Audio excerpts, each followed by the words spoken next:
You just spent 20 minutes arguing with someone who is not even in the room. You felt your heart rate increase. You felt the anger build up in your chest. You formulated the perfect response to an insult that was never spoken. And then, you snapped back to reality, sitting alone in absolute silence. Most people call this harmless daydreaming. But clinical psychology reveals a much darker mechanism at play. Your brain is not just wandering. It is actively trapping you in a simulation. In the next few minutes, we are going to decode the exact psychology of people who construct elaborate fake scenarios in their minds. First, you will discover why your brain's default mode network uses counterfactual thinking as a biological defense mechanism.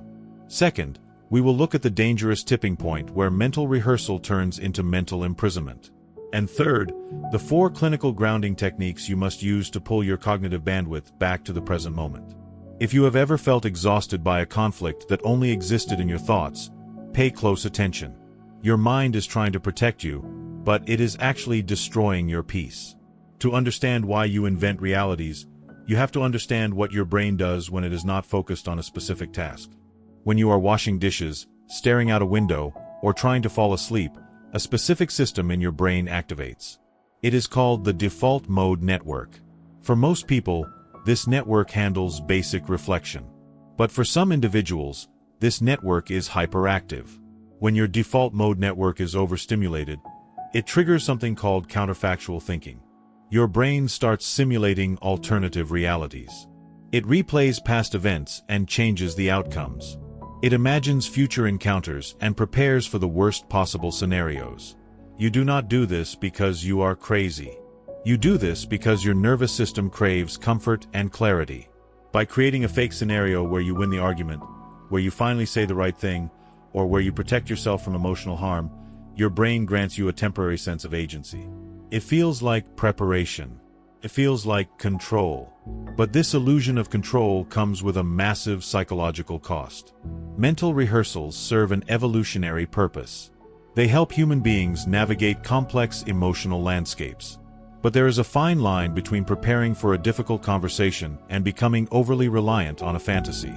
When these vivid imaginations transform into substitutes for real human interactions, they become counterproductive. This is the psychological trap of the fake scenario. The initial intent is protection, but the result is isolation. You begin to create a massive divide between your internal reality and the external world. Instead of functioning as a rehearsal for life, your mind becomes a prison that prevents real-life engagement. You start experiencing genuine frustration, sadness, and anger directed at perceived wrongs that only exist in your thoughts. Your body cannot tell the difference between a real threat and an imagined one.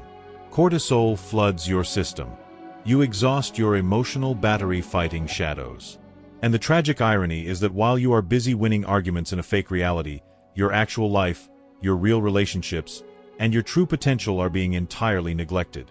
You cannot simply order your brain to stop thinking, but you can redirect the bandwidth. To navigate this mental landscape effectively, clinical psychology offers specific strategies to break the repetitive cycle of thought. First, you must externalize the scenario. When the fake argument begins to loop in your mind, write it down. Expressive writing forces your brain to process the information linearly rather than in an infinite emotional loop. It takes the scenario out of your head and puts it onto a physical page, allowing you to finally let it go. Second, you must learn to distinguish between preparation and protection. Ask yourself a simple question. Am I preparing for an action I am actually going to take, or am I just avoiding the discomfort of reality? Acknowledging your true intention instantly strips the fake scenario of its emotional power. Third, use physical grounding techniques. When you feel the simulation taking over, force your attention onto physical sensations. The temperature of the room, the texture of the chair you are sitting on, the rhythm of your breath. This simple act interrupts the default mode network and forces your brain to reconnect with the physical present. You are not broken for escaping into your mind. Your mental scenarios are powerful tools designed to help you navigate a complicated and often painful world. But they are just that, tools. They are not destinations.